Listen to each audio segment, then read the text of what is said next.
Arabian സാമ്രാജ്യത്തിൻ്റെ ചരിത്രം വിവരിക്കുന്ന ഈ വീഡിയോ സീരീസിൻ്റെ പുതിയ അധ്യായത്തിലേക്ക് എല്ലാവർക്കും സ്വാഗതം. ആദ്യ എപ്പിസോഡുകൾ കണ്ടിട്ടില്ലാത്തവർക്ക് അതിൻ്റെ ലിങ്ക് ഡിസ്ക്രിപ്ഷനിലും ഫസ്റ്റ് കമൻറ്റിലും ഞാൻ കൊടുത്തിട്ടുണ്ട്, പരിശോധിക്കുക. വർഷം 635 AD അല്ലെങ്കിൽ 635 CE ആണ്. അറബികളുടെ പടത്തലവനായ അബു ഉബൈദ ഇപ്പോൾ സിറിയയിലാണ് ഉള്ളത്. ആ കാലഘട്ടത്തിൽ സിറിയ ഭരിച്ചിരുന്നത് റോമക്കാരാണ് അല്ലെങ്കിൽ ബൈസെൻറ്റിയൻകാരാണ്. അവരിൽ നിന്നും അറബികൾ ഇപ്പോൾ സിറിയ പിടിച്ചടക്കിയിരിക്കുകയാണ്. പ്രധാനമായിട്ടും അവരുടെ സിറിയയിലെ പ്രധാനപ്പെട്ട നഗരമായിട്ടുള്ള ദമാസ്കസ്. അതിന് പ്രതികാരം എന്ന വണ്ണം ആ കാലഘട്ടത്തിലെ റോമൻ ചക്രവർത്തിയായ ഹിറാക്ലിയസ് അദ്ദേഹം ഒരു വലിയ സേനയെ ഇവിടേക്ക് അയച്ചിട്ടുണ്ടായിരുന്നു. തിയോഡറിൻ്റെ കീഴിലുണ്ടായിരുന്ന ആ വലിയ സേനയ്ക്കും കനത്ത പരാജയമാണ് അറബികളിൽ നിന്നും ഏറ്റുവാങ്ങേണ്ടി വന്നത്. തിയോഡർ കൊല്ലപ്പെടുന്നില്ല, കുറേയധികം പേർ അവിടെ നിന്നും രക്ഷപ്പെടുന്നുണ്ട്. തിയോഡർ പോയത് അദ്ദേഹത്തിൻ്റെ ചക്രവർത്തിയായിട്ടുള്ള ഹിറാക്ലിയസിൻ്റെ അടുത്തേക്കാണ്. മറ്റുള്ള സൈനികരൊക്കെ പലായനം ചെയ്തത് മറ്റ് ചില ചെറിയ സൈനിക ക്യാമ്പുകളിലേക്കാണ്. ഇപ്പോൾ വലിയ ആത്മവിശ്വാസത്തിലാണ് അബു ഉബൈദ. ഒരു വലിയ വിജയമാണ് അദ്ദേഹത്തിന് ഇപ്പോൾ നേടിയെടുക്കാൻ സാധ്യമായത്. ദമാസ്കസ് ഇപ്പോൾ അറബികളുടെ പക്കലാണെങ്കിൽ പോലും സിറിയയിലെ പല പട്ടണങ്ങളും ഇപ്പോൾ ഭരിച്ചുകൊണ്ടിരിക്കുന്നത് റോമാക്കാരാണ്. റോമാക്കാർ നേരിട്ട് ഭരിക്കുകയല്ല, അവിടെ മിലിറ്ററി ജനറൽമാരുണ്ട്. ആ ജനറൽമാരാണ് ഭരിക്കുന്നത്. ഓരോ പട്ടണങ്ങളും പ്രത്യേകമായിട്ട് പിടിച്ചടക്കണം. പക്ഷേ കാര്യമായിട്ടുള്ള സൈന്യ വിന്യാസങ്ങളൊന്നും ഈ ചെറിയ പട്ടണങ്ങളിലില്ല. അതുകൊണ്ട് തന്നെ വളരെ എളുപ്പത്തിൽ ഈ പട്ടണങ്ങളെ കീഴ്പ്പെടുത്താൻ സാധ്യമാകും. തൻ്റെ പക്കലുള്ളത് ഒരു വലിയ സേനയാണ്. ഒരുപാട് ജനറൽമാരും കമാൻഡർമാരും ഒക്കെ ഉണ്ട്. ഈ ഒരു വലിയ സേനയുമായിട്ട് ചെറിയ പട്ടണങ്ങളിൽ ഓരോന്നായി ലക്ഷ്യം വെച്ച് പോവുക ഒരു മണ്ടത്തരമാണ്. അതുകൊണ്ട് തന്നെ അദ്ദേഹത്തിൻ്റെ പക്കലുള്ള മൊത്തം സേനയെ 4ആയിട്ട് വിഭജിക്കുകയാണ്. 2 സേനയെ അദ്ദേഹം തെക്ക് ഭാഗത്തേക്കാണ് അയക്കുന്നത്, സിറിയയുടെ തെക്ക് ഭാഗത്തേക്ക്. കൂടുതൽ അപകടം നിറഞ്ഞ പ്രദേശം ഉത്തരഭാഗമാണ്, ഉത്തര കിഴക്ക് ഭാഗമാണ്. കാരണം ആ ഭാഗത്താണ് ആൻറ്റിയോക്ക് എന്ന പട്ടണമുള്ളത്. ആ പട്ടണത്തിലാണ് ഹിറാക്ലിയസും അദ്ദേഹത്തിൻ്റെ സൈനികരും അടങ്ങിയിരിക്കുന്നത്.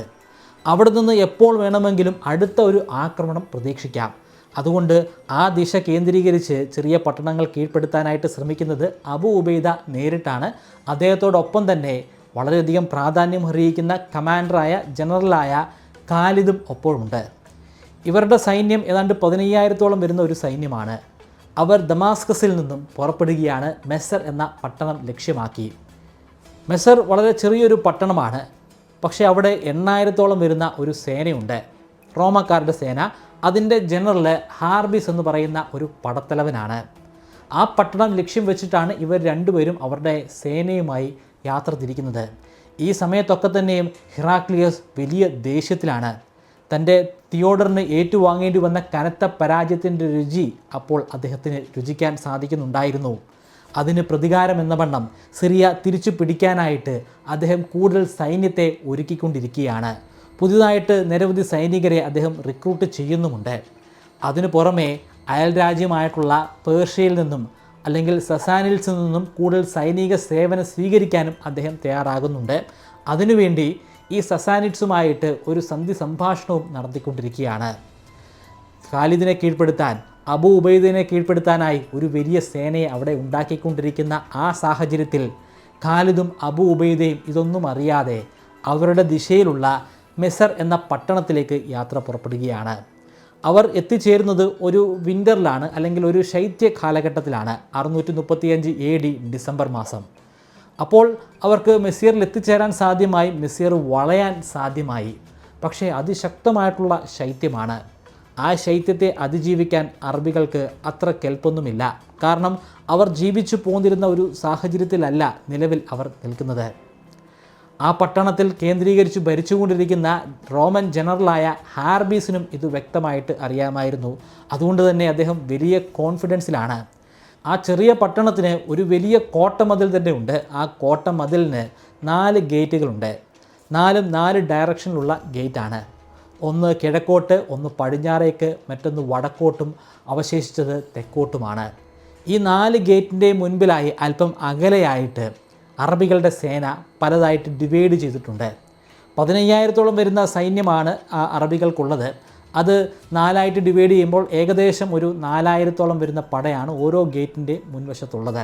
കോട്ടയുടെ അരികിലേക്ക് അറബികൾ വരികയാണെങ്കിൽ അവരെ അമ്പെയ്ത് കൊല്ലാനായി ഈ കോട്ടയുടെ മുകളിലായിട്ട് നിരവധി ആർച്ചറീസ് അല്ലെങ്കിൽ അമ്പും വില്ലും ഏന്തിയിട്ടുള്ള പട്ടാളക്കാരുണ്ട്.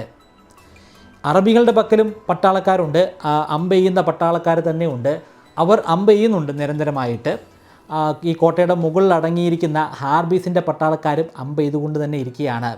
അതേ സമയത്ത് അവിടെ ഉണ്ടായിരുന്ന കാലാൾപ്പട, അറബികളുടെ കാലാൾപ്പട അവിടെ ടെൻറ്റുകൾ കെട്ടുന്ന തിരക്കിലായിരുന്നു. കാരണം അവർക്കറിയാം ഇത് ഒരു ദിവസം കൊണ്ടോ 2 ദിവസം കൊണ്ടോ അവസാനിക്കാൻ പോകുന്ന ഒരു യുദ്ധമല്ല, നിരവധി ദിവസങ്ങൾ കടന്നു പോകുന്നതാണ്. അവർക്ക് ഇവിടെ താമസിക്കേണ്ടത് അനിവാര്യമായിട്ടുള്ള ഒരു കാര്യമാണ്. അതിനുവേണ്ടി 4 ദിശകളിലും അവർ ടെൻറ്റുകൾ കെട്ടുന്നുണ്ട്. അബൂ ഉബൈദയുടെ പക്കൽ വ്യക്തമായിട്ടുള്ള ഒരു പ്ലാൻ ഉണ്ടായിരുന്നു. ഈ ചെറിയ പട്ടണത്തിൽ അവർക്ക് ആവശ്യമായിട്ടുള്ള ഭക്ഷണം ഉണ്ടാക്കാനുള്ള സാഹചര്യമില്ല. കൃഷിയൊക്കെ ദൂരെയുള്ള മറ്റ് ചില സ്ഥലങ്ങളിലാണ് നടക്കുന്നത്. അവിടെ നിന്നും ഭക്ഷണ സാധനങ്ങൾ ഇവിടെ എത്തിക്കുന്നത് ഈ 4 ഗേറ്റുകളുടെ സഹായത്താലാണ്. ആ ഗേറ്റുകൾ സീസ് ചെയ്യുക, അവിടേക്ക് ഒരു രീതിയിലും ഭക്ഷണം എത്തിച്ചേരുന്നില്ല എന്ന് ഉറപ്പുവരുത്തുക. ഉള്ളിലുള്ള ജനങ്ങളുടെ പക്കൽ കുറേയധികം ഭക്ഷണ സാധനങ്ങൾ ഉണ്ടായിരിക്കും. എന്തായാലും അത് 2 മാസത്തിൽ കൂടുതൽ അവർക്ക് നിലനിൽക്കാൻ സാധിക്കുന്ന രീതിയിലുള്ള ഭക്ഷണ സാധനങ്ങൾ ആയിരിക്കില്ല. അതായത് കുറച്ച് മാസങ്ങളൊന്ന് കാത്തിരുന്നു കഴിഞ്ഞാൽ പട്ടിണി കടന്ന് അവർ തന്നെ മരണമടയും. പട്ടിണി കടന്ന് മരിക്കുമെന്നുള്ളൊരു സാഹചര്യം എത്തുമ്പോൾ കോട്ടകവാടം ഭേദിച്ച് അവർ വെളിയിലേക്ക് വരുന്നതാണ്. ആ സമയത്ത് അവരെ അനായാസമായി കീഴ്പ്പെടുത്താൻ സാധിക്കുന്നതാണ്. ഈ ശൈത്യകാലത്തെ എന്ത് വില കൊടുത്തും അതിജീവിക്കാൻ അബൂ ഉബൈദയും സൈന്യവും തീരുമാനിച്ചു. അവർ തമ്പടിച്ചിരിക്കുകയാണ്. അവർക്ക് ആവശ്യമായിട്ടുള്ള ഭക്ഷണ സാധനങ്ങൾ കിട്ടുന്നുണ്ട്. ചില മുസ്ലിം അക്കൗണ്ടുകളിലൂടെയൊക്കെ പറയുന്നത് ഇവരുടെ ഒപ്പം തന്നെ ചില സൈനികരുടെ ഭാര്യമാരുണ്ടായിരുന്നു. അവർ പല ഘട്ടങ്ങളിലായിട്ട് ഈ സൈനികരെ യുദ്ധത്തിൻ്റെ രൂപത്തിൽ തന്നെ സഹായിക്കുന്നുണ്ട് എന്നൊക്കെയാണ്. പക്ഷേ അത് അങ്ങനെ തന്നെയാണെന്ന് പറയാൻ സാധിക്കുന്ന തരത്തിലുള്ള തെളിവുകൾ നമുക്ക് ലഭ്യമായിട്ടില്ല. ഇനി വരുന്ന ഭാഗങ്ങളിലൊക്കെ തന്നെയും ഈ സ്ത്രീകളുടെ ഇടപെടൽ നമുക്ക് കാണാൻ സാധിക്കും. പക്ഷേ അത് ഈ മുസ്ലിംസിൻ്റെ അല്ലെങ്കിൽ അറബികളുടെ അക്കൗണ്ട്സിൽ മാത്രമാണ് രേഖപ്പെടുത്തിയിട്ടുള്ളത്. റോമക്കാരുടെ അക്കൗണ്ടിൽ ഈ കാര്യങ്ങളൊന്നും രേഖപ്പെടുത്തിയിട്ടില്ല. എന്തായാലും ആ കാര്യങ്ങൾ കൂടി വരുന്ന ഭാഗങ്ങളിൽ ഞാൻ പരാമർശിക്കുന്നതാണ്. ഇവിടെ ഈ ഹാർബീസിൻ്റെ കീഴിലുള്ള ആ സൈന്യത്തിനും അവിടെയുള്ള ആളുകൾക്കും ആവശ്യമായിട്ടുള്ള ഭക്ഷണം കിട്ടുന്നില്ല. പക്ഷേ മുസ്ലിങ്ങൾക്ക് ഭക്ഷണം യഥാസമയം കിട്ടിക്കൊണ്ടിരിക്കുകയുമാണ്. മാസങ്ങൾ കടന്നുപോയി. 636 AD മാർച്ച് മാസമായി. വേനൽക്കാലം ആരംഭിച്ചിരിക്കുന്നു. മഞ്ഞുകാലത്തെ അറബികൾക്ക് അതിജീവിക്കാൻ സാധ്യമായി. ഹാർബീസിന് അത് വിശ്വസിക്കാൻ പോലും സാധ്യമായിരുന്നില്ല. അറബികൾക്ക് ഈ മഞ്ഞുകാലത്തെ അതിജീവിക്കാൻ സാധിക്കുകയില്ല, അവർ പലായനം ചെയ്യുമെന്നായിരുന്നു ഹാർബീസ് പ്രതീക്ഷിച്ചിരുന്നത്. പക്ഷേ അത് നടന്നില്ല. വേനൽക്കാലമാണ്.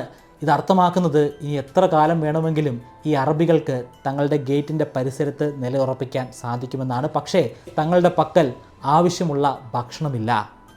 എത്രയും പെട്ടെന്ന് തന്നെ ഈ അറബികളെ കീഴ്പ്പെടുത്തണം. എന്താണ് അതിനുള്ള മാർഗം? ഏതാണ്ട് 15,000-ഓളം വരുന്ന ഒരു പടയാണ് അറബികൾക്കുള്ളത്. തൻ്റെ പക്കൽ 8,000-ഓളം വരുന്ന സേന മാത്രമേ ഉള്ളൂ. പക്ഷേ ആ 15,000 സേനയും ഒരു സ്ഥലത്തല്ലല്ലോ നിലയുറപ്പിച്ചിരിക്കുന്നത്. 4 വ്യത്യസ്തമായിട്ടുള്ള ഗേറ്റുകളുടെ വശങ്ങളിലായിട്ടാണ്. അതുകൊണ്ട് തന്നെ ഏതെങ്കിലും ഒരു സേനയെ ടാർഗറ്റ് ചെയ്യാം. പക്ഷേ 8,000 സേനയുമായിട്ട് ഒരു ഗേറ്റ് ഭേദിച്ച് അപ്പുറത്തുള്ള മുസ്ലിംസിനെ ആക്രമിക്കുന്നത് മണ്ടത്തരമാണ്. കാരണം കോട്ടയ്ക്കുള്ളിൽ സൈനികരാരുമില്ലെങ്കിൽ, പ്രത്യേകിച്ചും കോട്ട മതിലിൻ്റെ മുകളിൽ അമ്പെയ്യാൻ ശേഷിയുള്ള പട്ടാളക്കാരില്ലെങ്കിൽ മറ്റ് 3 ഭാഗങ്ങളിൽ അടങ്ങിയിരിക്കുന്ന മുസ്ലിംസ് തീർച്ചയായിട്ടും ഈ കോട്ടയ്ക്കുള്ളിലേക്ക് അതിക്രമിച്ച് കിടക്കുന്നതാണ്. അതൊഴിവാക്കാനായി 3 ദിശകളിലുമായിട്ട് 3,000-ഓളം വരുന്ന പടയെ വിന്യസിച്ചു. അവശേഷിച്ച 5,000 വരുന്ന സേനയുമായിട്ട് തെക്ക് ഭാഗത്തുള്ള മസൂദ് ഗേറ്റിലൂടെ ഹാർബീസ് വെളിയിലേക്ക് ഇറങ്ങുകയാണ്. പിന്നീട് നമുക്ക് കാണാൻ സാധിക്കുന്നത് ശക്തമായിട്ടുള്ള ഒരു യുദ്ധമായിരുന്നു. ഹാർബീസിൻ്റെ സേനയ്ക്കാണ് മുൻതൂക്കം. കാരണം എണ്ണത്തിൽ കൂടുതൽ ഹാർബീസാണ്. പിന്നെ റോമൻ സൈനികരാണ്. അവർക്ക് വളരെ മികച്ച പടച്ചട്ടയും ആയുധങ്ങളും ഒക്കെ ഉണ്ട്. അവരുമായിട്ട് കൊമ്പ് കോർക്കാനുള്ള ശേഷി ഈ 2,000 അല്ലെങ്കിൽ 3,000-ഓളം വരുന്ന സേന മാത്രമുണ്ടായിരുന്ന മസൂദ് ഗേറ്റിലെ ആളുകൾക്ക് സാധ്യമായിരുന്നില്ല. അവർക്ക് കനത്ത പരാജയം നേരിടുന്നു എന്ന ഒരു ഘട്ടമെത്തി. ആ ഘട്ടം എത്തിയപ്പോഴാണ് ഖാലിദിൻ്റെ ഇടപെടൽ ഉണ്ടാകുന്നത്. ഖാലിദ് ഈ മസൂദ് ഗേറ്റിൻ്റെ ഭാഗത്തായിരുന്നില്ല ഉണ്ടായിരുന്നത്. അദ്ദേഹം നിലയുറപ്പിച്ചിരുന്നത് പടിഞ്ഞാറ് ഭാഗത്തായിട്ടാണ്. പടിഞ്ഞാറ് ഭാഗത്തു നിന്നും അദ്ദേഹം ഈ കാഴ്ചകൾ കാണുന്നുണ്ട്. അദ്ദേഹത്തിൻ്റെ ഒപ്പം ഉണ്ടായിരുന്ന കുതിരപ്പടയുമായിട്ട് അദ്ദേഹം ഈ ഭാഗത്തേക്ക് എത്തിച്ചേരുകയാണ്. പക്ഷേ ഹാർബീസ് അതിബുദ്ധിമാനായിരുന്നു. അവിടെ നിന്നും ഒരു സേന വരുന്നുണ്ടെന്ന് കണ്ടപ്പോൾ തന്നെ ഹാർബീസ് അദ്ദേഹത്തിൻ്റെ 5,000-ഓളം വരുന്ന സേനയുമായിട്ട് മടങ്ങി ആ കോട്ട മതിലിന് ഉള്ളിലേക്ക് പോവുകയാണ്. അത് അദ്ദേഹം നേരത്തെ തന്നെ പ്ലാൻ ചെയ്തു വെച്ചിരുന്ന ഒരു കാര്യമാണ്. ഖാലിദിന് തനിക്ക് സംഭവിച്ച അമളിയെക്കുറിച്ച് ബോധ്യമായി. പക്ഷേ ഇതങ്ങനെ വിടാൻ സാധിക്കുകയില്ല. അബു ഉബൈദയ്ക്ക് ഖാലിദ് ഒരു സന്ദേശം അയച്ചു കൊടുക്കുകയാണ്. അബു ഉബൈദ ഈ സമയത്ത് കിഴക്ക് ഭാഗത്തെ ഗേറ്റിലാണ് നിലയുറപ്പിച്ചിരിക്കുന്നത്. ഒരു സൈനികനെ വിട്ടിട്ട്, ഒരു കുതിരപ്പടയിലുള്ള ഒരു സൈനികനെ വിട്ടിട്ട് ഈ സന്ദേശം അദ്ദേഹം ഉബൈദിൻ്റെ അരികിലെത്തിച്ചു. ഞങ്ങൾ ഇവിടെ നിന്നും വിടവാങ്ങുകയാണ്, ഞങ്ങളുടെ പൊസിഷനിലേക്ക് തന്നെ മടങ്ങിപ്പോകും. പക്ഷേ എനിക്കൊരു കാര്യം ഉറപ്പാണ്, ഇവിടേക്ക് പടയെ നയിച്ചു വന്ന റോമാക്കാർ ഞങ്ങൾ പോകുന്നതിനെ തുടർന്ന് വീണ്ടും വരുന്നതാണ്. അവരുടെ ലക്ഷ്യം എണ്ണത്തിൽ കുറവുള്ള സൈന്യത്തെ തോൽപ്പിക്കുക എന്നതാണ്. ഞങ്ങൾ ഇവിടെ നിന്ന് പിൻവാങ്ങുന്ന സാഹചര്യത്തിൽ നിങ്ങൾ ഇവിടെ എവിടെയെങ്കിലും ഒളിച്ചിരിക്കേണ്ടതാണ്. ഞങ്ങൾ ഇവിടെ നിന്ന് പിൻവാങ്ങുന്നതിന് മുൻപ് നിങ്ങൾ ഇവിടെയുള്ള ഏതെങ്കിലും അടിക്കാടിനോട് ചേർന്നുള്ള പരിസരങ്ങളിൽ ഒളിച്ചിരിക്കുക. ഞങ്ങൾ പോയി കഴിഞ്ഞ് ആ ഹാർബിസും സംഘവും നമ്മുടെ തെക്ക് ഭാഗത്തുള്ള അല്ലെങ്കിൽ മസൂദ് ഗേറ്റിൻ്റെ ഭാഗത്തുള്ള സൈനികരെ ആക്രമിക്കാനായിട്ട് വരുന്നതാണ്. ആ സമയത്ത് മാത്രം അടിക്കാടിൽ നിന്നും നിങ്ങൾ വെളിയിലേക്ക് വരിക, അവരുടെ പിന്നിലൂടെ നിങ്ങളവരെ ആക്രമിക്കുക. അബു ഉബൈദയ്ക്ക് മറ്റൊന്നും ചിന്തിക്കേണ്ടി വന്നില്ല. കാരണം ഖാലിദിൽ അദ്ദേഹത്തിന് വ്യക്തമായിട്ടുള്ള ഒരു ഉറപ്പുണ്ടായിരുന്നു. ഖാലിദ് അത്രയും മികച്ച ഒരു കമാൻഡറായിരുന്നു. അതുകൊണ്ട് തന്നെ അബു ഉബൈദ തൻ്റെ പക്കലുണ്ടായിരുന്ന ഒരു ചെറിയ സേനയുമായിട്ട് മസൂദ് ഗേറ്റിൻ്റെ പരിസരത്തേക്ക് വരികയാണ്. അവിടെ പല ഭാഗങ്ങളിലായിട്ട് അവർ ഒളിച്ചിരിക്കുകയാണ്. അവർ ഒളിച്ചിരുന്നു എന്ന് ഉറപ്പുവരുത്തിയതിന് ശേഷം ഖാലിദ് അദ്ദേഹത്തിൻ്റെ കുതിരപ്പടയുമായിട്ട് പഴയ പൊസിഷനിലേക്ക് തന്നെ മടങ്ങിപ്പോയി. ഹാർബിസ് നിരീക്ഷിച്ചുകൊണ്ട് തന്നെ ഇരിക്കുകയായിരുന്നു. പക്ഷേ അദ്ദേഹത്തിൻ്റെ നിരീക്ഷണത്തിൽ അബു ഉബൈദ പെടുന്നില്ല. അവർ വളരെ രഹസ്യമായിട്ടാണ് വന്ന് ഒളിച്ചിരിക്കുന്നത്. ഖാലിദ് അവിടെ നിന്നും പിൻവാങ്ങിയെന്ന് കണ്ടപ്പോൾ ഹാർബിസിന് വളരെയധികം സന്തോഷമായി. അദ്ദേഹത്തിൻ്റെ പഴയ 5000-ഓളം വരുന്ന സേനയുമായിട്ട് മസൂദ് ഗേറ്റ് കടന്ന് വീണ്ടും ഒരു യുദ്ധത്തിനായിട്ട് പുറപ്പെടുകയാണ്. മസൂദ് ഗേറ്റിൽ ഇപ്പോഴുള്ള മുസ്ലിംസിൻ്റെ എണ്ണം കുറേ കൂടെ കുറവാണ്. കാരണം തൊട്ട് മുമ്പ് നടന്ന യുദ്ധത്തിൽ അവിടെ ഉണ്ടായിരുന്ന കുറേയധികം പേർ മരിച്ചിരുന്നു. ആ അവശേഷിക്കുന്ന സേനയും കൂടി തുടച്ചു നീക്കാനായി ഹാർബീസ് പുറപ്പെട്ടു. പക്ഷേ അദ്ദേഹത്തിൻ്റെ പിന്നിലൂടെ അബു ഉബൈദയുടെ സൈന്യം അവരെ ആക്രമിക്കാൻ തുടങ്ങി. അവരുടെ മുൻഭാഗത്തുള്ളത് ഈ മസൂദ് ഗേറ്റിലുണ്ടായിരുന്ന അവശേഷിച്ച മുസ്ലിംസാണ്. അവരുടെ പിൻഭാഗത്ത് അബു ഉബൈദയുടെ ഒളിച്ചിരുന്ന സൈനികരുമാണ്. ആ യുദ്ധത്തിൽ കനത്ത പരാജയം ഹാർബിസിന് നേരിടേണ്ടി വന്നു. ഹാർബിസ് മരണമടയുകയാണ്.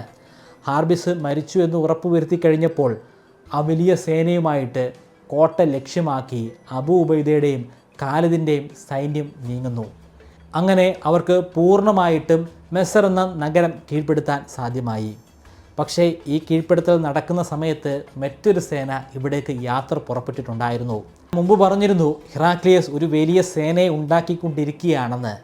ആ വലിയ സേന ഇപ്പോൾ 35,000-ഓളം വരുന്നുണ്ട്.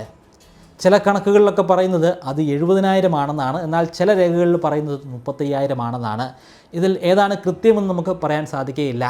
ഈ ചരിത്രഭാഗം രേഖപ്പെടുത്തിയിരിക്കുന്നത് ഈ സംഭവം കഴിഞ്ഞ് ഏതാണ്ട് 100 വർഷങ്ങൾ കൂടി കഴിഞ്ഞിട്ട് മാത്രമാണ്.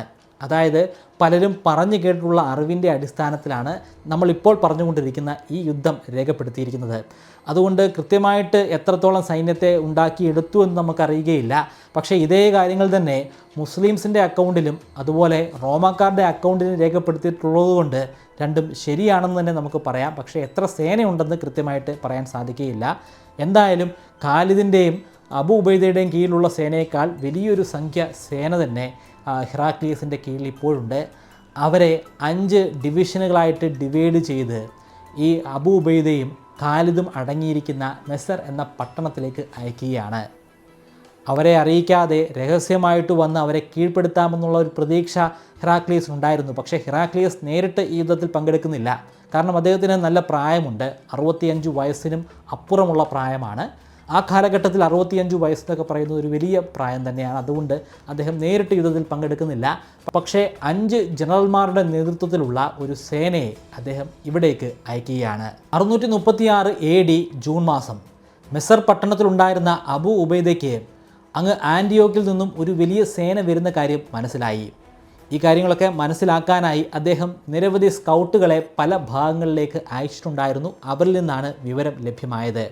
വരുന്നത് ഒരു വലിയ സേനയാണ്. അവരുമായിട്ട് കൊമ്പ് കോർക്കാൻ തൻ്റെ 15,000-ഓളം വരുന്ന സേനയ്ക്ക് സാധിക്കുന്നതല്ല. വലിയ പരാജയം നേരിടേണ്ടി വരും. എത്രയും പെട്ടെന്ന് തങ്ങളുടെ അവശേഷിക്കുന്ന സേനയുമായിട്ട് ഒത്തുചേരേണ്ടതാണ്. ചിന്തിക്കാൻ ഒട്ടും തന്നെ സമയമില്ല. ഇവിടെ നിന്ന് എത്രയും പെട്ടെന്ന് ദമാസ്കസിലേക്ക് മടങ്ങിപ്പോവുക. ദമാസ്കസിൽ എത്തിച്ചേർന്നതിന് ശേഷം മാത്രം അടുത്ത കാര്യങ്ങളെക്കുറിച്ച് ചിന്തിച്ചാൽ മതി. കാരണം ഇവിടെ നിന്ന് ചിന്തിക്കാൻ പോലുമുള്ള സമയമില്ല. റോമാക്കാർ വളരെ അരികിൽ എത്തിച്ചേർന്നിരിക്കുന്നു. അവർക്ക് വളരെ ഭാരമേറിയിട്ടുള്ള ആയുധങ്ങളും പടക്കോപ്പുകളും ആയതുകൊണ്ട് തന്നെ സഞ്ചരിക്കാൻ കുറേയധികം സമയമെടുക്കും. അതുകൊണ്ട് തന്നെ വളരെ പെട്ടെന്ന് തന്നെ അറബികൾക്ക് ദമാസ്കസിൽ എത്തിച്ചേരാൻ സാധിക്കും. അബൂ ഉബൈദയും ഖാലിദും ദമാസ്കസിലേക്ക് പുറപ്പെടുകയാണ്.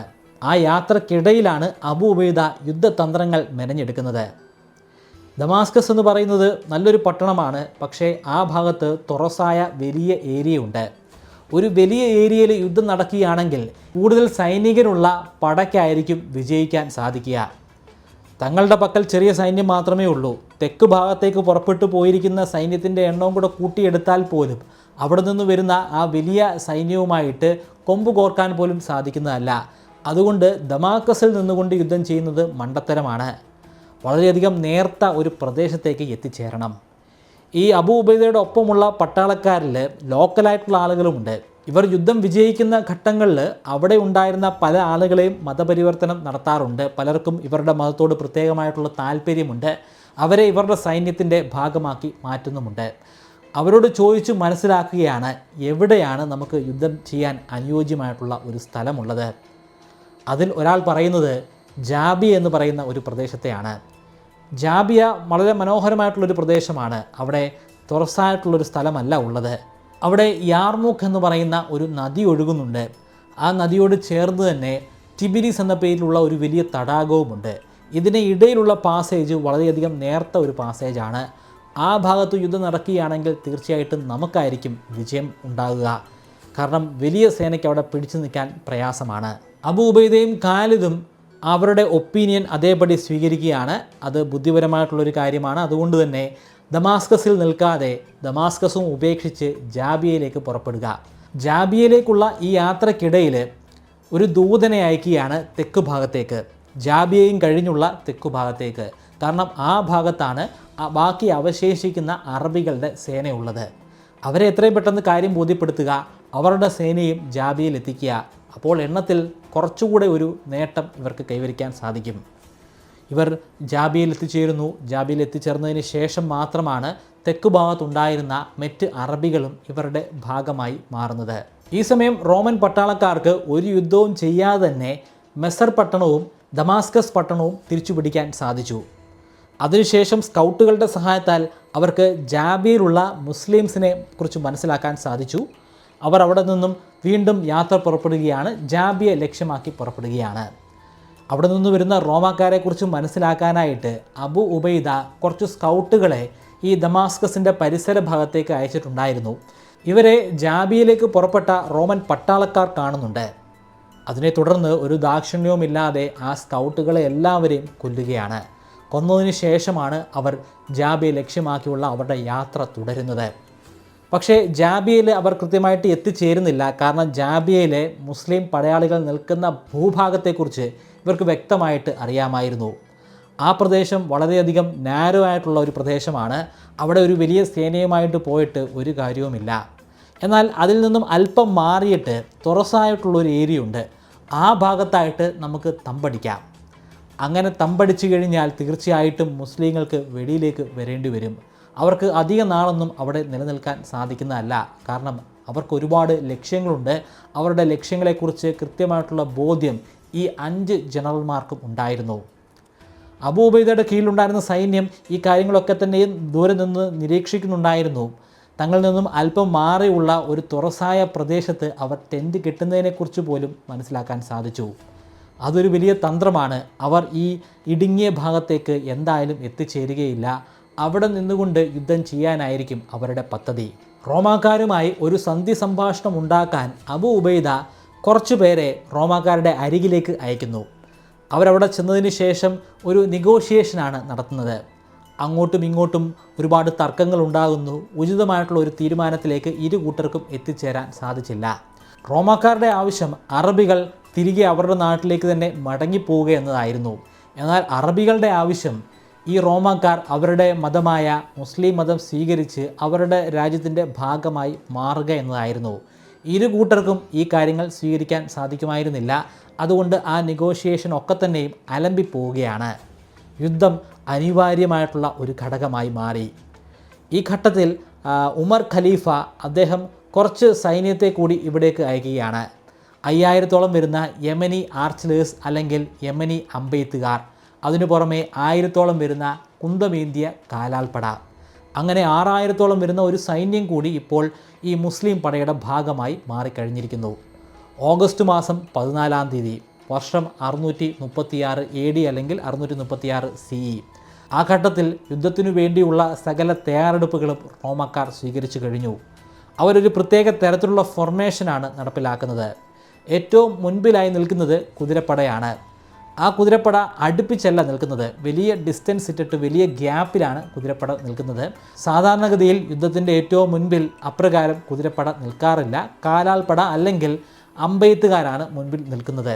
എന്നാൽ അതിന് വിഭിന്നമായിട്ടുള്ള ഒരു ഫോർമേഷൻ അവർ സ്വീകരിച്ചിരിക്കുകയാണ്. അതിൻ്റെ പിന്നിലായിട്ട് കാലാൾപ്പടയാണ്, വലിയൊരു കാലാൾപ്പട തന്നെയുണ്ട്. അതിൻ്റെ പിന്നിലായിട്ട് അമ്പെയ്ത്തുകാരുണ്ട്. അതിൻ്റെയും പിന്നിലായിട്ടാണ് വലിയൊരു കുതിരപ്പട വിന്യസിച്ചിരിക്കുന്നത്. ഇങ്ങനെ വരുന്ന ഈ പടയെ 4 ഡിവിഷനുകളായിട്ട് അല്ലെങ്കിൽ 4 കോളംസ് ആയിട്ടാണ് ഡിവൈഡ് ചെയ്തിരിക്കുന്നത്. ഏറ്റവും മുൻപിൽ നിൽക്കുന്ന ഒറ്റ റോയിലുള്ള അല്ലെങ്കിൽ ഒറ്റ നിരയിലുള്ള കുതിരപ്പടയെ നിയന്ത്രിക്കുന്നത് ഒരൊറ്റ ജനറലാണ്. അതിൻ്റെ പിന്നിലായിട്ട് അടങ്ങിയിരിക്കുന്ന സൈന്യം 4 കോളമായിട്ട് മാറിയിട്ടുണ്ട്. ആ 4 കോളം അല്ലെങ്കിൽ ആ 4 കള്ളികളെയും 4 വ്യത്യസ്തരായിട്ടുള്ള ജനറൽമാരാണ് നിയന്ത്രിക്കുന്നത്. അബൂ ഉബൈദയ്ക്ക് ഇത് വളരെയധികം ഗൗരവമേറിയിട്ടുള്ള ഒരു യുദ്ധമാണെന്ന് ബോധ്യമുണ്ടായി. ഇതുവരെ നടന്നിട്ടുള്ള യുദ്ധങ്ങൾ വെച്ച് ഏറ്റവും അപകടം നിറഞ്ഞിട്ടുള്ള ഒരു യുദ്ധം. ഒരു വലിയ സേനയെ ഒരു ചെറിയ സേന ഉപയോഗിച്ചിട്ട് തോൽപ്പിക്കണം. അബൂ ഉബൈദ ഒരു മികച്ച ഭരണകർത്താവായിരുന്നു. അദ്ദേഹത്തിന് കാര്യങ്ങളെ വിശകലനം ചെയ്യാൻ സാധിക്കുമായിരുന്നു. പക്ഷേ ഇങ്ങനെയുള്ള ഒരു സാഹചര്യത്തിൽ അദ്ദേഹമല്ല പടത്തലവനായി നിൽക്കേണ്ടത്. പടത്തലവൻ എന്ന സ്ഥാനം അദ്ദേഹത്തിനുണ്ട്. ആ സ്ഥാനം ഒഴിയാൻ അദ്ദേഹത്തിനെ കൊണ്ട് സാധിക്കുകയില്ല. കാരണം ഉമറാണ് അദ്ദേഹത്തെ പടത്തലവനാക്കി മാറ്റിയത്. പക്ഷേ ഈ സാഹചര്യത്തിൽ യുദ്ധത്തിൻ്റെ ചുക്കാൻ ഖാലിദിൻ്റെ കയ്യിൽ കൊടുക്കുകയാണെങ്കിൽ ഖാലിദ് ബുദ്ധിപൂർവ്വം തന്നെ കാര്യങ്ങൾ നടപ്പിലാക്കുന്നതാണ്. അബൂ ഉബൈദ ഖാലിദിന് ചാർജ് കൊടുക്കുന്നു. ഖാലിദ് സന്തോഷത്തോടു കൂടി ചാർജ് ഏറ്റുവാങ്ങി. അദ്ദേഹം ആദ്യം ഒരു ഫോർമേഷൻ രൂപീകരിക്കുകയാണ്. ആ ഫോർമേഷൻ റോമാക്കാരെങ്ങനെയാണോ ഫോർമേഷൻ ഉണ്ടാക്കിയിരിക്കുന്നത് അതേ രീതിയിൽ തന്നെയായിരുന്നു. പക്ഷേ മുസ്ലിംസിൻ്റെ ഫോർമേഷന് ഡെപ്ത് വളരെ കുറവാണ്. കാരണം അവർ സൈനികരുടെ എണ്ണത്തിൽ വളരെയധികം പിന്നിലാണ്. ഏറ്റവും മുൻപിലായിട്ട് ചിതറി നിൽക്കുന്ന ചില കുതിരപ്പടകൾ, അതിൻ്റെ പിന്നിലായിട്ട് കുന്തമേന്തിയിട്ടുള്ള കാലാൾപ്പട, അതിൻ്റെയും പിന്നിലായിട്ട് അമ്പും വില്ലും ഏന്തിയിട്ടുള്ള പട, ഏറ്റവും പുറകിലായിട്ട് കുതിരപ്പട. ആ കുതിരപ്പടയെ തന്നെ നമുക്ക് 5 ആയിട്ട് ഡിവൈഡ് ചെയ്യാൻ സാധിക്കും. 5 ജനറൽമാർ മുസ്ലിംസിനുമുണ്ട്. ആ 5 ജനറൽമാരുടെ നേതൃത്വത്തിലുള്ള 5 വ്യത്യസ്തമായിട്ടുള്ള കുതിരപ്പട. അതിലെ ഒരു കുതിരപ്പട റിസർവ് കുതിരപ്പടയാണ്. ഇതുവരെയുള്ള ചരിത്രം പരിശോധിക്കുകയാണെങ്കിൽ ഖാലിദിൻ്റെ റിസർവ് പടയെക്കുറിച്ച് നിങ്ങൾക്കൊരു ധാരണ ഉണ്ടായിട്ടുണ്ടാവും. കാരണം എല്ലാ യുദ്ധത്തിലും അദ്ദേഹം ഒരു റിസർവ് പടയെ കാത്തു സൂക്ഷിക്കും. ചിലപ്പോൾ അവർ എവിടെയെങ്കിലും ഒളിച്ചിരിക്കുകയായിരിക്കാം, അല്ലെങ്കിൽ ദൂരെ എവിടെയെങ്കിലും മാറി നിൽക്കുകയായിരിക്കാം, അല്ലെങ്കിൽ ഒന്നും ചെയ്യാതെ അനങ്ങാതെ നിൽക്കുകയായിരിക്കാം. ഒരു പ്രത്യേക ഘട്ടത്തിൽ ഒരു പ്രത്യേക സാഹചര്യത്തിൽ മാത്രം അവർ ഈ ഒരു യുദ്ധത്തിലേക്ക് ഇറങ്ങുക മാത്രമാണ് ചെയ്യുക. ഇത്തവണയും അദ്ദേഹത്തിൻ്റെ തന്നെ കുതിരപ്പടയെ, അദ്ദേഹം ഉൾപ്പെടുന്ന കുതിരപ്പടയെ റിസർവ് പടയാക്കി മാറ്റിവെച്ചു. 636 AD ഓഗസ്റ്റ് മാസം 15-ാം തീയതി ബാറ്റിൽ ഓഫ് യാർമുഖ് എന്ന പേരിൽ അറിയപ്പെടുന്ന യുദ്ധം ആരംഭിക്കുകയാണ്. ആദ്യത്തെ ഒരു ഓർഡർ കൊടുക്കുന്നത് റോമാക്കാരാണ്. റോമാക്കാർ അവർ ഏറ്റവും മുൻപിലായി കരുതിയിരുന്ന കുതിരപ്പടയെ ഏറ്റവും പിന്നിലേക്ക് പിൻവലിക്കുകയാണ്. ഇത് കണ്ടുകൊണ്ടിരുന്ന ഖാലിദും ഇതേ നീക്കം തന്നെയാണ് നടപ്പിലാക്കുന്നത്. അവർ മുൻപിൽ അങ്ങനെ ഒരു കുതിരപ്പടയെ കൊണ്ടുവച്ചത് കൊണ്ട് തന്നെയാണ് അദ്ദേഹവും ഒരു കുതിരപ്പടയെ അറബികളുടെ പടയുടെ മുൻപിൽ കൊണ്ടുവച്ചത്. അവർ ആ പടയെ നീക്കം ചെയ്തപ്പോൾ ഖാലിദും ആ പടയെ അവിടെ നിന്നും പിന്നിലേക്ക് നീക്കം ചെയ്തു. അവരെ ഖാലിദിൻ്റെ റിസർവ് പടയുടെ ഭാഗമാക്കി മാറ്റിവെച്ചു. അതിനുശേഷം കുറച്ച് യുദ്ധവീരന്മാർ ഈ റോമക്കാരുടെ പടയാളികളുടെ ഇടയിൽ നിന്നും മുന്നിലേക്ക് വരികയാണ്. ഖാലിദിന് കാര്യം മനസ്സിലായി. ആദ്യഘട്ടത്തിൽ ഒരു ചെറിയ യുദ്ധം മാത്രമാണ് അവർ ലക്ഷ്യമിടുന്നത്. ആ യുദ്ധത്തിൽ ചില യുദ്ധവീരന്മാർ മാത്രമേ പങ്കെടുക്കുകയുള്ളൂ. അവരുടെ എണ്ണത്തിന് ആനുപാതികമായിട്ടുള്ള യുദ്ധവീരന്മാരെ ഖാലിദും മുന്നിലേക്ക് കടത്തിവിട്ടു. പിന്നീട് നടക്കുന്നത് ശക്തമായിട്ടുള്ള യുദ്ധമാണ്. 2 ഭാഗത്തു നിന്നുമുള്ള ഏറ്റവും മികച്ച യോദ്ധാക്കളാണ് ആ യുദ്ധത്തിൽ നേരിട്ട് പങ്കെടുത്തുകൊണ്ടിരിക്കുന്നത്. അവിടെ ഏറ്റവും കൂടുതൽ മുൻതൂക്കമുണ്ടായിരുന്നത് മുസ്ലിം പടയ്ക്കാണ്. റോമാക്കാരുടെ യുദ്ധവീരന്മാരെ തുടച്ചു നീക്കാൻ അവർക്ക് സാധ്യമായി. ഇത് കണ്ട് കലി പൂണ്ട റോമൻ ജനറൽമാർ ഏറ്റവും മുൻനിരയിലുണ്ടായിരുന്ന കാലാൾപ്പടയ്ക്കും പിന്നിലുണ്ടായിരുന്ന ഒരു കുതിരപ്പടയ്ക്കും നിർദ്ദേശം കൊടുത്തു.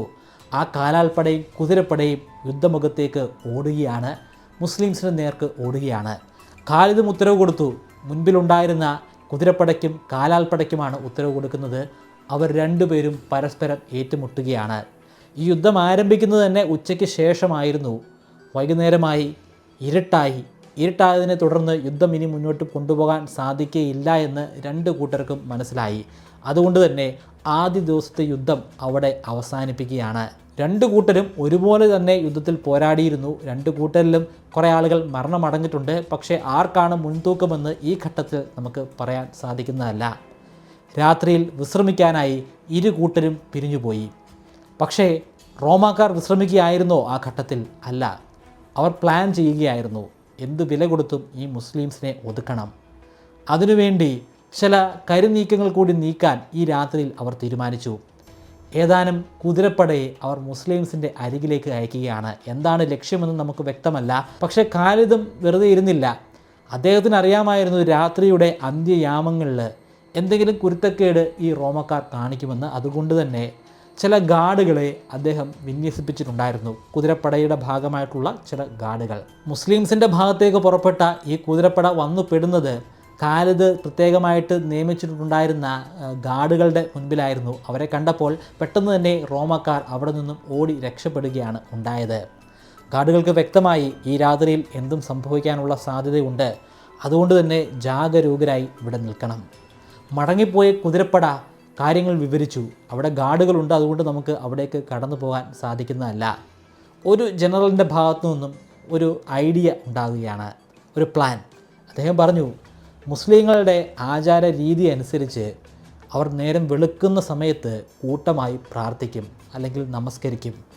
ആ ഘട്ടത്തിൽ നമുക്ക് യുദ്ധം ചെയ്യാൻ സാധിക്കുകയാണെങ്കിൽ ഒരു മേൽക്കോയ്മ ഉണ്ടാക്കിയെടുക്കാൻ സാധിക്കുന്നതല്ലേ? എല്ലാവർക്കും അത് ഉചിതമായിട്ടുള്ളൊരു തീരുമാനമാണെന്ന് മനസ്സിലായി. അവർ പ്രഭാതത്തിൻ്റെ തൊട്ട് മുൻപുള്ള ആ സമയത്തിനു വേണ്ടി കാത്തിരുന്നു. പ്രഭാതമാകാറായി. ആ സമയം അവരുടെ വലിയ പട മുന്നിലേക്ക് കുതിക്കുകയാണ്. തങ്ങളുടെ നേരെ ഒരു വലിയ പട വരുന്നുണ്ട് എന്ന കാര്യം ഗാർഡുകൾക്ക് മനസ്സിലാക്കാൻ സാധിച്ചു. ഗാർഡുകൾ ആ സമയത്ത് നമസ്കരിക്കുന്നില്ല. അവർ പെട്ടെന്ന് തന്നെ നമസ്കരിച്ചു കൊണ്ടിരുന്ന തങ്ങളുടെ മറ്റ് സൈനികരുടെ അരികിലേക്ക് ഓടിപ്പോയി അവരെ വിവരമറിയിച്ചു. വളരെ പെട്ടെന്ന് തന്നെ അവർക്ക് ഒരു ഫോർമേഷനിലേക്ക് എത്തിച്ചേരാൻ സാധിച്ചു.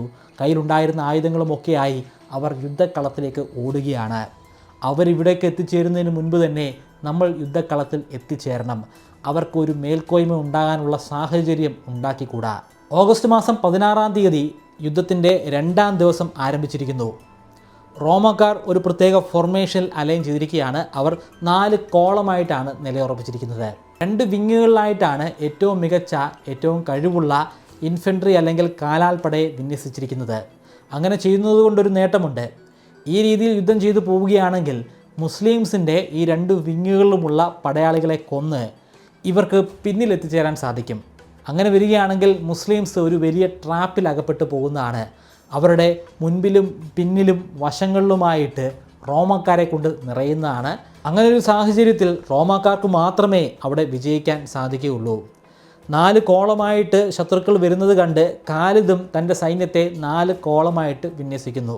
എന്നാൽ അതിനു പുറമെ അദ്ദേഹത്തിൻ്റെ പതിവ് തന്ത്രവും പയറ്റുന്നുണ്ട്. ഏറ്റവും പിന്നിലായിട്ട് മറ്റൊരു സേനയെ കൂടി, അദ്ദേഹത്തിൻ്റെ തന്നെ നേതൃത്വത്തിലുള്ള ഒരു കുതിരപ്പടയെ കൂടി വിന്യസിക്കുന്നുണ്ട്. ശത്രുക്കൾക്ക് ഈ ഒളിപ്പിച്ചു വച്ചിരിക്കുന്ന റിസർവായിട്ടുള്ള കുതിരപ്പടയെക്കുറിച്ച് ഒരു സൂചനയും ലഭ്യമാകുന്നില്ല. റോമാക്കാർ പ്രതീക്ഷിച്ചതുപോലെ തന്നെയാണ് കാര്യങ്ങൾ നടക്കുന്നത്. 2 വിങ്ങിലും ഏറ്റവും ശക്തമായിട്ടുള്ള സൈനികരുണ്ട്. അത് എണ്ണത്തിലും വളരെയധികം കൂടുതലാണ്. ശക്തമായ യുദ്ധം നടക്കുകയാണ്. ഏറ്റവും മുൻപിൽ നിൽക്കുന്ന റോമാക്കാർ ക്ഷീണിക്കുമ്പോൾ അവർ പിന്നിലേക്ക് വലിയും. അപ്പോൾ പിന്നിലുള്ള ഏറ്റവും ഫ്രഷായിട്ടുള്ള സൈനികർ മുന്നിലേക്ക് എത്തിച്ചേരും. കൂടാതെ ഇവരെല്ലാം തന്നെയും ഏറ്റവും കേമന്മാരായിട്ടുള്ള സൈനികരാണ്. അങ്ങനെ മുസ്ലിംസിൻ്റെ 2 വിങ്ങും തകർന്നടിയാൻ തുടങ്ങി. അവർക്ക് പിന്നിലേക്ക് വലിയേണ്ട ഒരു സാഹചര്യമാണ് ഉണ്ടാകുന്നത്. പക്ഷേ ഈ കാര്യങ്ങളൊക്കെ നിരീക്ഷിച്ചുകൊണ്ട് ഖാലിദും അദ്ദേഹത്തിൻ്റെ സൈന്യവും ഏറ്റവും പിന്നിലായിട്ട് നിലയുറപ്പിച്ചിട്ടുണ്ടായിരുന്നു. തൻ്റെ 2 വശങ്ങളിലും അടങ്ങിയിരിക്കുന്ന തൻ്റെ സൈനികർക്ക് കനത്ത പരാജയമാണ് ഏറ്റുവാങ്ങേണ്ടി വരുന്നതെന്ന് അദ്ദേഹം മനസ്സിലാക്കുന്നു. അതിനെ തുടർന്ന് ആദ്യം അദ്ദേഹത്തിൻ്റെ ഇടതുവശത്തുള്ള വിങ്ങിൻ്റെ ഭാഗത്തേക്ക് പോകുന്നു. അദ്ദേഹത്തോടൊപ്പം തന്നെ അദ്ദേഹത്തിൻ്റെ മറ്റ് കുതിരപ്പടയാളികളും ഉണ്ടായിരുന്നു. അങ്ങനെ മുൻതൂക്കമുണ്ടായിരുന്ന റോമാക്കാരുടെ ആ വശത്തെ സൈനികർക്ക് വലിയ തിരിച്ചടി ഏൽക്കേണ്ടി വന്നു. അവരെ പരാജയപ്പെടുത്തിയതിന് ശേഷം ഖാലിദ് അവിടെ നിന്നും മറുവശത്തെ വിങ്ങിലേക്ക് പുറപ്പെട്ടു. അവിടെയും മുസ്ലിംസ് കനത്ത പരാജയം ഏറ്റുവാങ്ങിക്കൊണ്ടിരിക്കുകയാണ്. പക്ഷേ ഖാലിദിൻ്റെ കൃത്യമായിട്ടുള്ള ഇടപെടൽ കാരണം അവിടെ നേട്ടമുണ്ടാക്കിക്കൊണ്ടിരുന്ന റോമക്കാരെ കൊല്ലാൻ സാധിച്ചു. അതിനുശേഷം റോമാക്കാർ പ്ലാൻ ചെയ്ത അതേ തന്ത്രം ഇവിടെ ഖാലിദ് പ്രാബല്യത്തിൽ കൊണ്ടുവരികയാണ്. അദ്ദേഹത്തിൻ്റെ സേന റിസർവാണ്, അത് ഇപ്പോൾ ഫ്രീ ആയി കഴിഞ്ഞിരിക്കുന്നു. 2 വിങ്ങിലും ഉണ്ടായിരുന്ന സൈനികരെ പരാജയപ്പെടുത്താൻ സാധ്യമായി. അങ്ങനെ ഖാലിദ് തൻ്റെ സേനയെ 2ആയിട്ട് സ്പ്ലിറ്റ് ചെയ്തു. അങ്ങനെ 2ആയിട്ട് സ്പ്ലിറ്റ് ചെയ്യപ്പെട്ട ഏറ്റവും പിന്നിലുണ്ടായിരുന്ന ഈ 2 സേനയും മറുവശത്തേക്ക് എത്തിച്ചേരുകയാണ്. അതായത് റോമാക്കാരുടെ പിൻഭാഗത്തേക്ക് എത്തിച്ചേരുകയാണ്. ഇപ്പോൾ റോമാക്കാരാണ് ട്രാപ്പിൽ അകപ്പെട്ടിരിക്കുന്നത്. അവരുടെ മുൻവശത്തും പിൻവശത്തും സൈഡിലുമായിട്ട് ഇപ്പോൾ മുസ്ലിംസാണ് ഉള്ളത്. അവിടെ നിന്നും വളരെയധികം പണിപ്പെട്ട് റോമാക്കാർ തിരിച്ച് അവരുടെ പഴയ പൊസിഷനിലേക്ക് തന്നെ ഓടിപ്പോയി. അവരുടെ പിന്നാലെ പോകാനായിട്ട് ഇവർ കൂട്ടാക്കുന്നില്ല. കാരണം പിന്നാലെ പോകുന്നത് വലിയ അപകടമാണ്. അവർ എത്തപ്പെടുന്നത് വളരെയധികം തുറസായിട്ടുള്ളൊരു ഭാഗത്തേക്കാണ്. ആ തുറസായ ഭാഗത്തേക്ക് എത്തപ്പെട്ട് കഴിഞ്ഞാൽ എണ്ണത്തിൽ ചെറിയ മുസ്ലിം പടയ്ക്ക് കനത്ത വില കൊടുക്കേണ്ടി വരും. അങ്ങനെ ആ ദിവസത്തെ യുദ്ധം അവസാനിച്ചു. ഈ ദിവസം ഏറ്റവും കൂടുതൽ നാശനഷ്ടങ്ങൾ സംഭവിച്ചിരിക്കുന്നത് റോമാക്കാർക്കാണ്. ഒരുപാട് സൈനികർ മരണമടഞ്ഞിരിക്കുന്നു. പക്ഷേ ഓൾറെഡി ഒരുപാട് സൈന്യം ഉണ്ടായിരുന്ന അവർക്ക് അത് താരതമ്യേന ഒരു ചെറിയ നഷ്ടം മാത്രമായിരുന്നു. എന്നാലും വലിയ ആഘാതം നേരിടേണ്ടി വന്നിരിക്കുന്നത് റോമാക്കാർക്കാണ്. അതിൽ അവർക്ക് കൃത്യമായിട്ടുള്ള ഒരു ധാരണയുമുണ്ട്. അതുകൊണ്ട് തന്നെ അടുത്ത ദിവസം രാവിലെ അവർ ഒരു വ്യത്യസ്തമായിട്ടുള്ള യുദ്ധ സ്ട്രാറ്റജിയാണ് അഡോപ്റ്റ് ചെയ്യുന്നത്. അവർക്കൊരു കാര്യത്തിൽ ധാരണയുണ്ടായിരുന്നു. അവരേത് ഫോർമേഷനാണോ സ്വീകരിക്കുന്നത് അതേ ഫോർമേഷൻ തന്നെയാണ് മുസ്ലിംസും സ്വീകരിക്കുന്നത്. കഴിഞ്ഞ 2 ദിവസത്തെ എക്സ്പീരിയൻസിൽ നിന്നും അവർക്ക് ആ കാര്യം മനസ്സിലായി. അതുകൊണ്ട് തന്നെ ഇത്തവണ ഏറ്റവും ശക്തമായിട്ടുള്ള അവരുടെ ഇടതുവശത്തുള്ള 2 കോളത്തിനെ മുന്നിലേക്ക് അയക്കുകയാണ്. കഴിഞ്ഞ ദിവസത്തെ പോലെ തന്നെ 4 കോളമായിട്ടാണ് ഇവരുടെ സൈനികർ വിന്യസിച്ചിരിക്കുന്നത്. അത് കണ്ട ഉടൻ തന്നെ ഖാലിദ് അദ്ദേഹത്തിൻ്റെ സേനയും 4 കോളമായിട്ട് ഡിവൈഡ് ചെയ്തിരിക്കുന്നു. ഈ 4 കോളങ്ങളും തമ്മിലുള്ള സ്പേസ് വളരെ കൂടുതലാണ്. അത് ഇപ്പോൾ മാത്രമല്ല, എല്ലായ്പ്പോഴും അങ്ങനെയാണ്. അതുകൊണ്ടാണ് കൃത്യമായിട്ട് 4 കോളം എന്ന് തന്നെ പറയുന്നത്. ഇടയിൽ വലിയ ഗ്യാപ്പ് തന്നെ ഉണ്ട്. റോമാക്കാരുടെ ഇടതുവശത്ത് വരുന്ന 2 കോളം സൈനികരെ മുസ്ലിംസിൻ്റെ വലതുവശത്ത് വരുന്ന 2 കോളം സൈനികരുടെ നേർക്ക് അയക്കുകയാണ്. അവർ തമ്മിലാണ് ഈ ദിവസത്തിൻ്റെ തുടക്കത്തിൽ യുദ്ധം ആരംഭിക്കുന്നത്. ബാക്കിയുള്ള സൈനികർ നിശ്ചലരായിട്ട് തന്നെ നിൽക്കുകയാണ്. ഖാലിദും അദ്ദേഹത്തിൻ്റെ കാവലറിയും അല്ലെങ്കിൽ കുതിരപ്പടയും ഏറ്റവും പിന്നിലായിട്ട് രഹസ്യമായിട്ട് ഒരു റിസർവ് പടയായി നിലനിൽക്കുകയാണ്. ഏത് ഭാഗത്താണ് കനത്ത തിരിച്ചടി ഏൽക്കുന്നതെന്ന് മനസ്സിലാക്കി അവിടേക്ക് യുദ്ധം ചെയ്യുകയാണ് ഖാലിദിൻ്റെ തന്ത്രം. ഈ ഘട്ടത്തിൽ ഏറ്റവും കൂടുതൽ നേട്ടമുണ്ടാക്കാൻ സാധിക്കുന്നത് റോമാക്കാരുടെ സേനയ്ക്കാണ്. മുസ്ലിംസിൻ്റെ പടയ്ക്ക് പിടിച്ചു നിൽക്കാൻ സാധിക്കാതെ അവർ പിന്നിലേക്ക് മാറുകയാണ്. പിന്നിലേക്ക് വലിയുന്നത് ഖാലിദിന് വ്യക്തമായിട്ട് കാണാൻ സാധിക്കുന്നുണ്ട്. അദ്ദേഹത്തിന് ഇടപെടണമെന്ന് തോന്നലുമുണ്ടാകുന്നുണ്ട്. പക്ഷേ ഇടപെടാൻ സാധിക്കുമോ? അദ്ദേഹം സേനയുടെ മധ്യഭാഗത്തു നിന്നും മുസ്ലിംസിൻ്റെ വലതുഭാഗത്തുള്ള ആ വിങ്ങിലേക്ക് യാത്ര പുറപ്പെടുന്നത് തീർച്ചയായിട്ടും റോമാക്കാർക്ക് ഈ ഘട്ടത്തിൽ കാണാൻ സാധിക്കും. കാരണം ബാക്കിയുള്ള റോമൻ സൈനികർ ഇപ്പോൾ യുദ്ധം ചെയ്തുകൊണ്ടിരിക്കുകയല്ല, അവർ സസൂക്ഷ്മം നിരീക്ഷിച്ചുകൊണ്ടിരിക്കുകയാണ്. അതുകൊണ്ട് തന്നെ ഖാലിദ് ഇവിടെ ഒരു തന്ത്രം സ്വീകരിക്കുകയാണ്. ഇടതുവശത്ത് നിലയുറപ്പിച്ചിരിക്കുന്ന മറ്റ് 2 കോളം, മുസ്ലിംസിൻ്റെ കോളം, ആ സൈനികർക്ക് അദ്ദേഹം ഒരു സന്ദേശം അയച്ചു കൊടുക്കുന്നു. മുന്നിലേക്ക് യുദ്ധം ചെയ്തു പോവുക എന്നതായിരുന്നു ആ സന്ദേശം. അതൊരു തന്ത്രമാണ്. ഈ മുസ്ലിംസ് ഇടതുവശത്തു നിന്ന് യുദ്ധം ചെയ്ത് മുന്നോട്ടേക്ക് പോവുകയാണെങ്കിൽ റോമാക്കാരുടെ വലതുവശത്ത് ഇപ്പോൾ അവശേഷിച്ചിരിക്കുന്ന ആ 2 കോളം സൈനികർ അവരെ ആക്രമിക്കാനായിട്ട് ശ്രമിക്കുന്നതാണ്. ഈ സമയത്ത് ഖാലിദിന് വലതുവശത്തുള്ള മുസ്ലിങ്ങളുടെ ഭാഗത്തേക്ക് പോകാൻ സാധിക്കും. അവിടെ കനത്ത പരാജയം നേരിട്ടുകൊണ്ടിരിക്കുന്ന മുസ്ലിംസിനെ സഹായിക്കാൻ സാധിക്കും. പക്ഷേ ഇതിന് കുറച്ച് സമയമെടുക്കും. ഈ യുദ്ധം നടക്കുന്ന ഒരു വലിയ ഏരിയയിലാണ്. ഖാലിദിൻ്റെ 2 സൈനികർ ഇടതുവശത്തുള്ള 2 കോളത്തിലേക്ക് പോകാനുള്ള സമയമെടുക്കും. അവിടെയുള്ള ജനറലിന് സന്ദേശം കിട്ടാനുള്ള സമയമെടുക്കും. അതിനുശേഷം യുദ്ധം ആരംഭിക്കാനുള്ള സിഗ്നലുകൾ കൊടുക്കുന്നതിൻ്റെ തന്ത്രപ്പാടാണ്. അതിനൊക്കെ കുറച്ച് സാവകാശം എടുക്കുന്നതാണ്. ഈ സമയങ്ങൾക്ക് ഇടയിൽ വലതുവശത്തുണ്ടായിരുന്ന മുസ്ലിം പട പരാജയം സമ്മതിച്ച് അവിടെ നിന്നും ഓടി അവരുടെ ക്യാമ്പിലേക്ക് രക്ഷപ്പെട്ടു പോയി എന്നാണ് പറയപ്പെടുന്നത്. അവർക്ക് പിന്നാലെയും ഈ റോമക്കാർ പോകാനായിട്ട് ശ്രമിക്കുന്നുണ്ട്. ഇങ്ങനെ ക്യാമ്പിൽ എത്തിച്ചേരുന്ന മുസ്ലിംസിനെ അവിടെ ഉണ്ടായിരുന്ന അവരുടെ ഭാര്യമാർ അവിടെ നിന്നും ആട്ടി ഓടിക്കുകയായിരുന്നു എന്ന് പറയുന്നു. ഇങ്ങനെ പരാജയപ്പെട്ട് ഓടി രക്ഷപ്പെടുന്നത് ഭീരുക്കളാണ്. ഒരിക്കലും മുസ്ലിംസ് അല്ലെങ്കിൽ അറബികൾ ഇങ്ങനെ ചെയ്യാൻ പാടില്ല എന്ന് പറഞ്ഞ് അവരെ തിരിച്ചയക്കുകയാണ് ഉണ്ടായത്. ചില സൈനികരെയൊക്കെ കല്ലെറിഞ്ഞ് ഇങ്ങനെ ഓടിച്ചു വിട്ടതായിട്ടും പറയപ്പെടുന്നുണ്ട്. പക്ഷേ ഇതൊക്കെ മുസ്ലിംസിൻ്റെ അക്കൗണ്ട്സിൽ മാത്രം രേഖപ്പെടുത്തിയിട്ടുള്ള കാര്യമാണ്. ഇതിൽ എത്രമാത്രം സത്യമുണ്ടെന്ന് നമുക്കറിയുകയില്ല. എന്തായാലും അങ്ങനെ മടങ്ങി ക്യാമ്പിലെത്തിയിട്ടുള്ള സൈനികർ തിരികെ പോകാനായിട്ട് ശ്രമിക്കുന്നു. റോമാക്കാരുമായിട്ട് പിന്നെയും ഏറ്റുമുട്ടൽ ഉണ്ടാകുന്നു. ഈ ഘട്ടത്തിൽ ഖാലിദിൻ്റെ ഇടപെടൽ ഉണ്ടാവുകയാണ്. കാരണം ആ സമയമായപ്പോഴേക്കും ഇടതുഭാഗത്തുണ്ടായിരുന്ന മുസ്ലിംസിൻ്റെ സേന മുന്നിലേക്ക് യുദ്ധം ചെയ്തു പോവുകയാണ്. വലതുവശത്ത് റോമാക്കാരുടെ വലതുവശത്തുണ്ടായിരുന്ന സൈനികരുമായിട്ട് അവർ ഏറ്റുമുട്ടുകയാണ്. ഇപ്പോൾ ആരും തന്നെ ഖാലിദിനെ നിരീക്ഷിക്കുന്നില്ല. അതുകൊണ്ട് തന്നെ ഖാലിദിനും അദ്ദേഹത്തിൻ്റെ സൈന്യത്തിനും വലതുവശത്തുണ്ടായിരുന്ന മുസ്ലിംസിൻ്റെ അരികിലേക്ക് പോകാനും അവരെ പരാജയപ്പെടുത്തിക്കൊണ്ടിരിക്കുന്ന റോമാക്കാരെ വകവരുത്താനും സാധ്യമായി. മുസ്ലിംസിൻ്റെ വലതുവശത്തുണ്ടായിരുന്ന റോമാക്കാരിൽ കുറേയധികം പേർ മരണമടയുന്നു. അവശേഷിച്ച ആളുകൾ അവിടെ നിന്നും പലായനം ചെയ്ത് അവരുടെ ഒറിജിനൽ പൊസിഷനിലേക്ക് മടങ്ങിപ്പോയി. ഈ സമയത്ത് മറുവശത്തുണ്ടായിരുന്ന, അതായത് മുസ്ലിംസിൻ്റെ ഇടതുവശത്ത്, അതായത് റോമാക്കാരുടെ വലതുവശത്തുണ്ടായിരുന്ന സൈനികർ യുദ്ധത്തിൽ ഏർപ്പെട്ടുകൊണ്ടിരിക്കുകയാണ്. അവിടെ രണ്ട് കൂട്ടർക്കും തുല്യ പ്രാധാന്യമാണ്. ഈ യുദ്ധങ്ങളിലൊക്കെ തന്നെയും മുസ്ലിംസിന് ഒരു നേട്ടമുണ്ടാക്കാൻ സാധിക്കുന്നത് ഖാലിദിൻ്റെ ഇടപെടലുകൾ കാരണം മാത്രമാണ്. ഈ ഘട്ടത്തിൽ ഇവിടെ ഇടതുവശത്തായി നടന്നുകൊണ്ടിരിക്കുന്ന യുദ്ധത്തിൽ ഖാലിദിന് ഇടപെടാൻ സാധിക്കുന്നില്ല. കാരണം അദ്ദേഹം വളരെയധികം ദൂരെയുള്ള ഒരു പ്രദേശത്താണ്, വലതുവശത്തുണ്ടായിരുന്ന മുസ്ലിങ്ങളോടൊപ്പമാണ്. അത് സൂര്യൻ അസ്തമിക്കുന്നിടം വരെ പുരോഗമിക്കുന്നുണ്ട്. രാത്രിയായതിനെ തുടർന്ന് യുദ്ധം ആ ദിവസത്തേക്ക് അവസാനിപ്പിക്കുന്നു. അടുത്ത ദിവസം അത് യുദ്ധത്തിൻ്റെ അവസാനത്തെ ദിവസമാണ്. അത് അവസാനത്തെ ദിവസമാണെന്ന് ഉറപ്പുവരുത്താനായി ഖാലിദ് ചില തന്ത്രങ്ങളൊക്കെ മെനയുന്നുണ്ട്.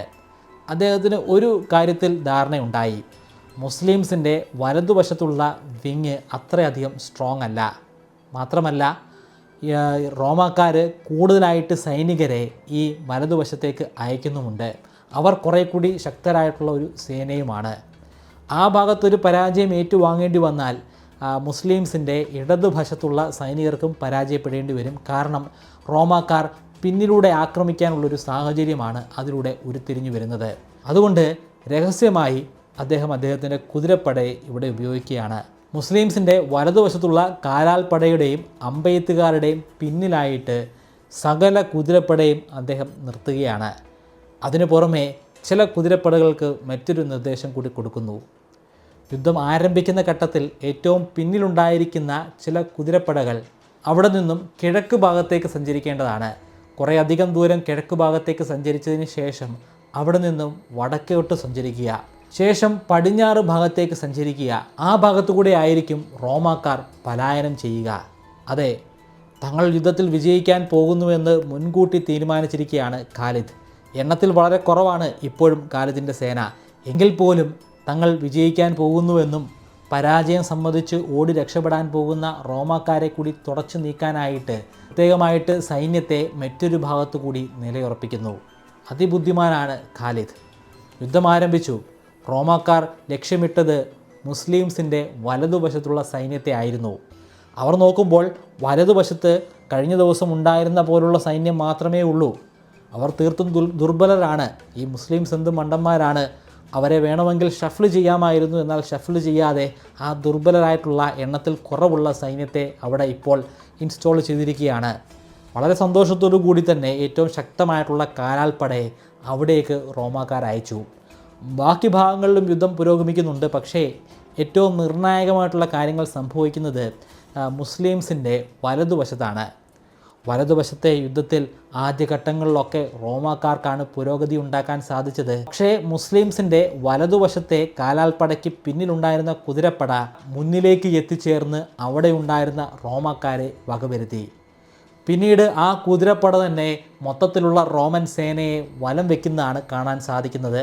അങ്ങനെ റോമൻ പട പൂർണ്ണമായിട്ടും മുസ്ലിങ്ങളാൽ ചുറ്റപ്പെട്ട ഒരവസ്ഥയാണ് ഇവിടെ സൃഷ്ടിക്കപ്പെടുന്നത്.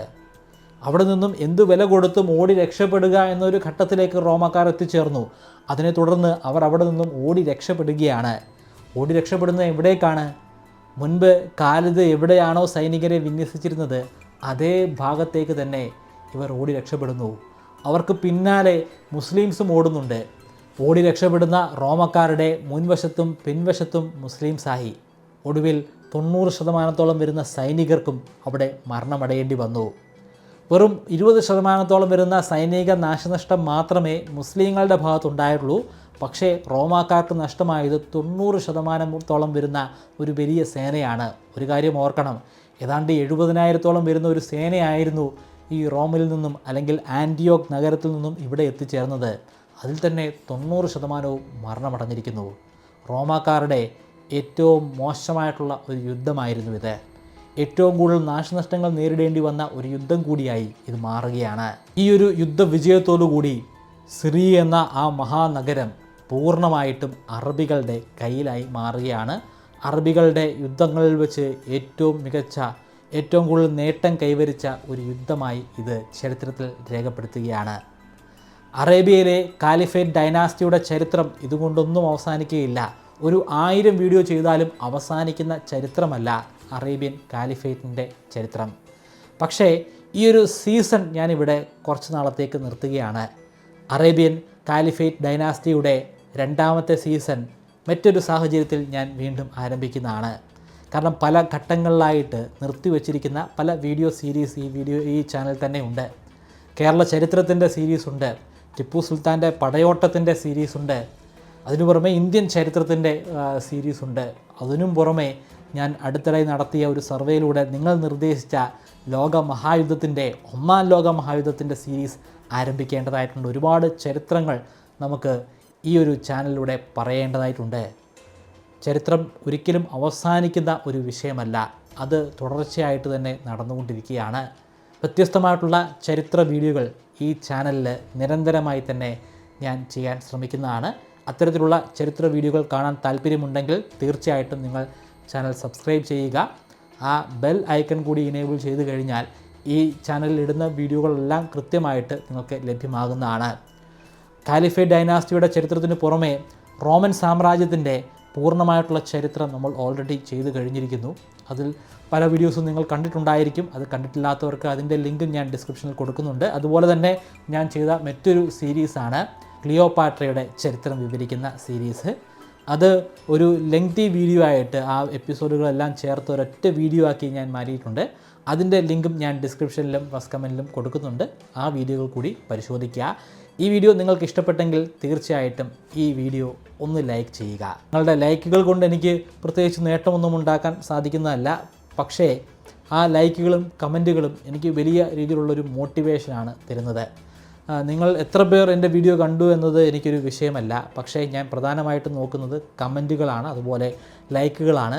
ഈ കണ്ടവരിൽ എത്ര പേർക്ക് ഈ വീഡിയോ ഇഷ്ടപ്പെട്ടു, ഇത്തരത്തിലുള്ള വീഡിയോകൾ കാണാൻ താല്പര്യമുള്ള എത്ര പേർ ഉണ്ട് എന്നത് എനിക്ക് മനസ്സിലാക്കണം. ഇത്ര വീഡിയോകൾ കാണാൻ കൂടുതൽ ആളുകളുണ്ടെങ്കിൽ, നിങ്ങളെ ഈ വീഡിയോ നല്ല രീതിയിൽ ത്രസിപ്പിക്കുന്നുണ്ടെങ്കിൽ തീർച്ചയായിട്ടും കൂടുതൽ വീഡിയോകൾ ഈ ചാനലിൽ ഞാൻ തുടർന്നും ചെയ്യുന്നതാണ്.